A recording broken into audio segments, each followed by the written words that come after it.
Bismillahirrahmanirrahim. Assalamualaikum warahmatullahi wabarakatuh. Jumpa lagi dengan program Fikreatif Membaca. Kita masih akan melanjutkan pembacaan buku profil keluarga 30 sahabat Nabi SAW yang dijamin masuk surga, yang ditulis oleh Syekh Dr. Jasim Muhammad Badar. Kemarin kita telah membacakan profil singkat tentang sahabiyah Nabi SAW, yaitu Ummu Haram binti Milhan. Kita akan lanjutkan dengan pembacaan profil sahabat kali ini, yaitu sahabat Hasan bin Ali radhiyallahu taala anhuma. Seorang generasi sahabat Nabi SAW yang bernama Hasan bin Ali bin Abi Thalib bin Abdul Muttalib bin Hashim bin Abdi Manaf al-Hashimi al-Muttalibi, keturunan Rasulullah SAW. Belahan hati beliau dan anak dari putri beliau Fatimah Az-Zahra. Amirul Mukminin Abu Muhammad. Ia lahir pada bulan Sya'ban tahun 3 Hijriah. Menurut versi yang lain, ia lahir pada pertengahan bulan Ramadan tahun yang sama.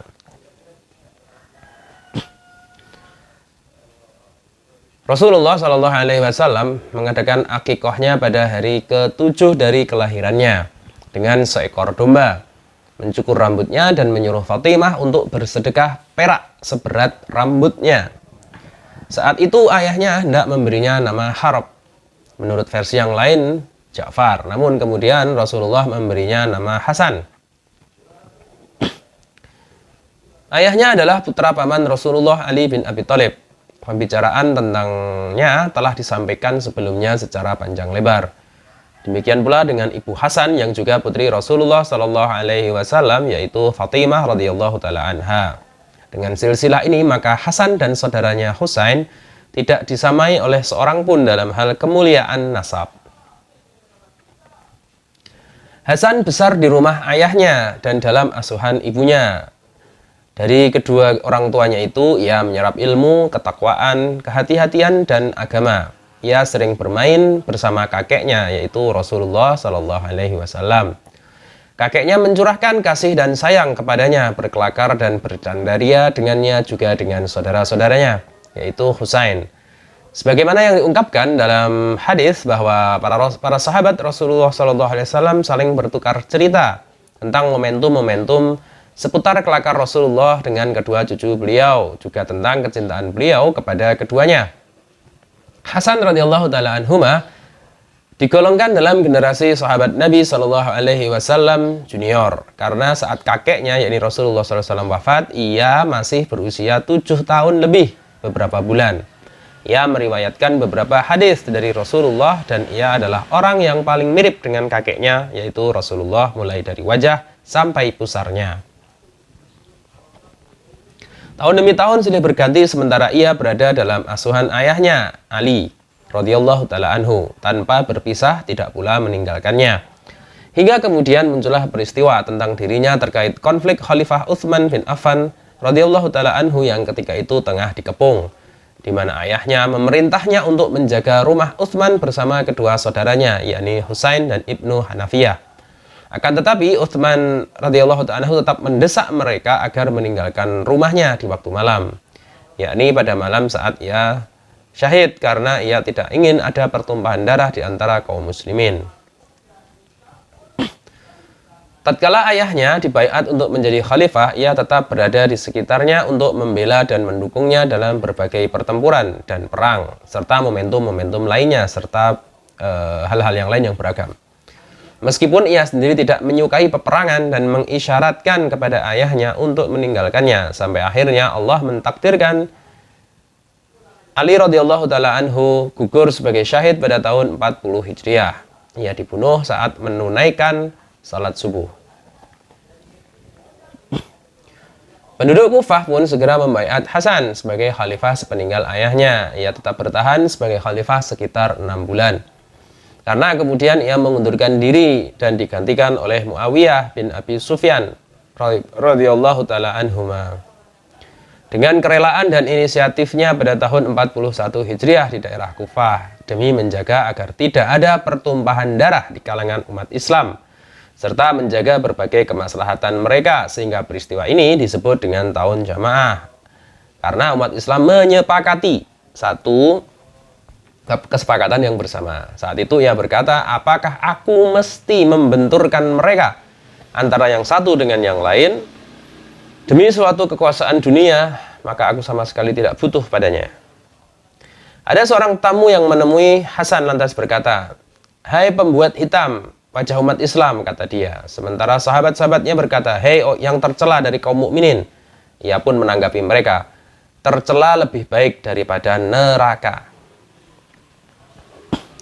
Muawiyah juga telah berjanji bahwa jika terjadi suatu peristiwa atau musibah padanya sementara Hasan masih hidup, maka ia benar-benar akan menyerahkan urusan ini kepadanya. Hasan adalah seorang ahli ibadah, berilmu, dermawan, berbudi luhur, berwibawa, terhormat, santun, fasih, menunaikan ibadah haji 25 kali dengan berjalan kaki, meskipun unta-unta pilihan disediakan untuknya. Allah membagi hartanya sebanyak 3 kali.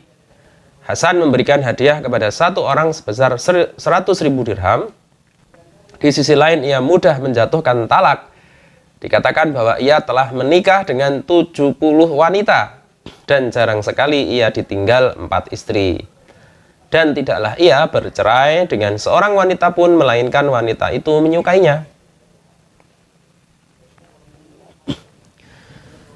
Terkait jaminan masuk surga dan keutamaannya, diriwayatkan dari Hudzaifah bin Yaman radhiyallahu taala anhu, ia mengatakan, ibuku bertanya kepadaku, sejak kapan kamu bergaul dengan Nabi Shallallahu alaihi wasallam? Aku katakan kepadanya, sejak begini. Lalu Hudzaifah melanjutkan, ia pun mencela dan mencaciku. Aku katakan kepadanya, biarkanlah aku, karena aku mau mendatangi Nabi Shallallahu alaihi wasallam lantas menunaikan sholat maghrib bersama beliau. Kemudian aku tidak meninggalkan beliau sampai beliau memohonkan ampunan untukku dan untukmu.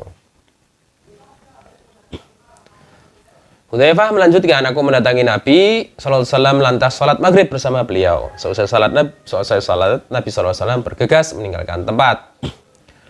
Aku pun mengikuti beliau hingga kemudian ada sosok yang menghadang beliau lantas berbisik kepada beliau, kemudian pergi.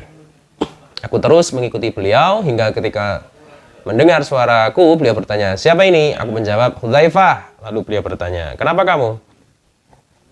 Aku pun menyampaikan perkaraku kepada beliau. Lalu beliau mengatakan, semoga Allah mengampuni kamu dan ibumu. Kemudian beliau bertanya, apakah kamu melihat sosok yang menghadangku tadi? Aku menjawab, ya, aku melihatnya. Beliau pun mengatakan, ia adalah malaikat yang belum pernah turun ke bumi sebelum malam ini. Ia meminta izin kepada Rabb-nya untuk menyampaikan salam kepadaku dan mengabarkan kepadaku bahwa Hasan dan Husain adalah pemuka para pemuda penghuni surga, dan bahwa Fatimah adalah pemuka kaum wanita penghuni surga. Diriwayatkan dari Abu Sa'id Al-Khudri radhiyallahu taala anhu, ia menuturkan Rasulullah sallallahu alaihi wasallam bersabda, Al-Hasan wal Husain sayyidan Al-Hasan wal Husainu sayyida sababi ahlil jannah. Hasan dan Husain pemuka para pemuda penghuni surga. Diriwayatkan dari Abu Bakrah yang mengatakan, aku melihat Rasulullah Shallallahu alaihi wasallam di mimbar sementara Hasan bin Ali berada di samping beliau. Secara bergantian beliau kadang menghadap ke arah jamaah dan kadang menghadap ke arah Hasan. Beliau pun bersabda, Inna bni hadha sayyidun wa la'alla allaha ay yusliha bihi baina fi'ataini 'azimataini minal muslimina. Sesungguhnya putraku atau cucuku ini adalah pemuka atau sayyid. Mudah-mudahan dengannya Allah mendamaikan antara dua kelompok besar di antara umat Islam. Diriwayatkan dari Abu Bakrah bahwa Rasulullah Shallallahu alaihi wasallam kemudian menunaikan salat. Ketika beliau sujud, Hasan melompat ke atas punggung dan tengkuk leher beliau. Rasulullah pun bangkit dari sujud dengan lembut agar Hasan tidak terpelanting. Abu Bakrah mengatakan beliau melakukan ini lebih dari sekali. Begitu beliau selesai sholat, orang-orang berkata, wahai Rasul, kami melihatmu melakukan sesuatu kepada Hasan yang belum pernah kami lihat engkau melakukannya. Lalu beliau pun bersabda, innahu raihanati minad dunya wa inna ibni hadha sayyidun wa asallahu tabaraka wa ta'ala an yusliha bihi baina fi'ataini minal muslimin. Sesungguhnya ia adalah pujaan hatiku dari dunia, dan sesungguhnya putraku ini atau cucuku ini adalah pemuka sayyid. Dan mudah-mudahan lantaran dia Allah tabaraka wa ta'ala mendamaikan antara dua kelompok dari umat Islam. Diriwayatkan dari Abu Buraidah yang menuturkan Rasulullah SAW sedang menyampaikan khutbah kepada kami, tiba-tiba Hasan dan Husain datang dengan mengenakan gamis merah. Keduanya berjalan kaki dan tergelincir. Rasulullah SAW pun turun dari mimbar lantas menggendong keduanya dan meletakkan keduanya di hadapan beliau. Kemudian beliau bersabda, Allah maha benar, sesungguhnya harta dan anak-anakmu adalah ujian. Aku melihat dua anak ini berjalan dan tergelincir, lantas aku pun tidak sabar hingga menghentikan pembicaraanku dan mengangkat keduanya. Setelah Imam Hasan radhiyallahu taala anhuma membaiat Muawiyah bin Abi Sufyan radhiyallahu taala anhuma sebagai khalifah, ia pindah untuk tinggal di Madinah Munawwarah beserta keluarganya.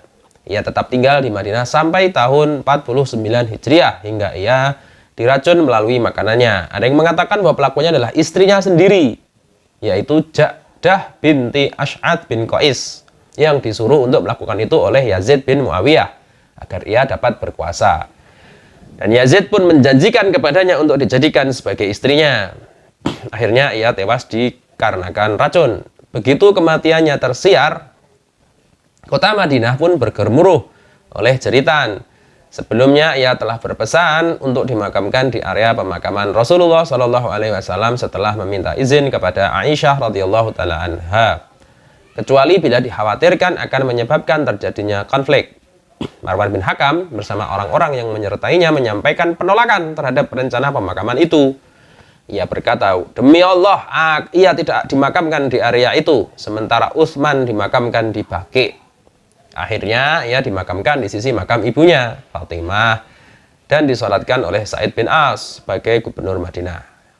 Hasan wafat dalam usia 47 tahun atau 46 tahun. Tha'labah bin Abu Malik, seorang generasi tabi'in, mengatakan, aku menyaksikan Hasan saat ia wafat dan dimakamkan di Baqi'. Aku melihat seandainya jarum dilemparkan di Baqi', maka jarum itu tidak akan jatuh kecuali di kepala orang, saking banyaknya pelayat.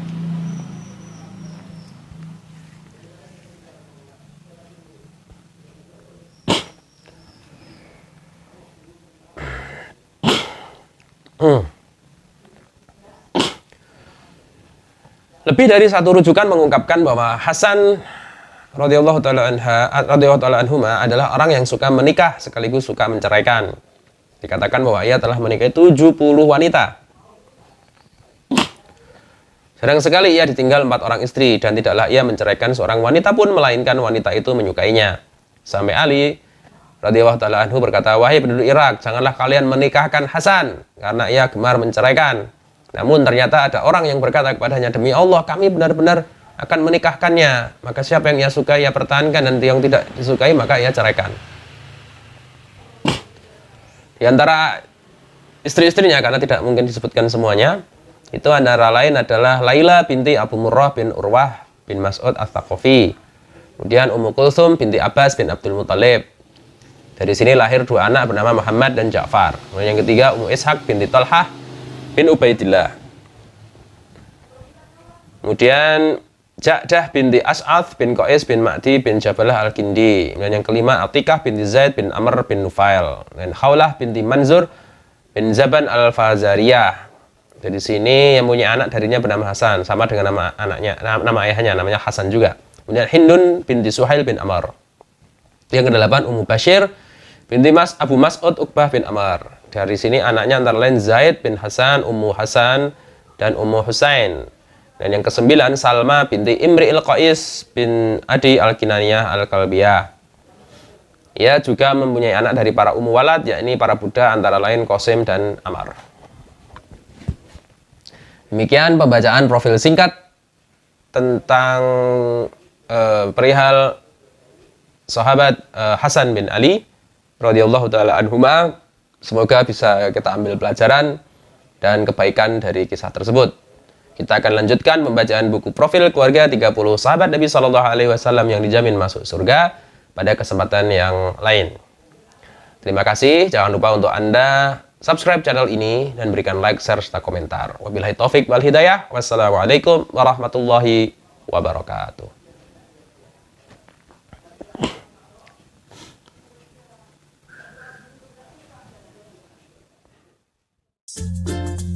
Stay tune di channel ini dan jangan lupa subscribe serta nyalakan loncengnya.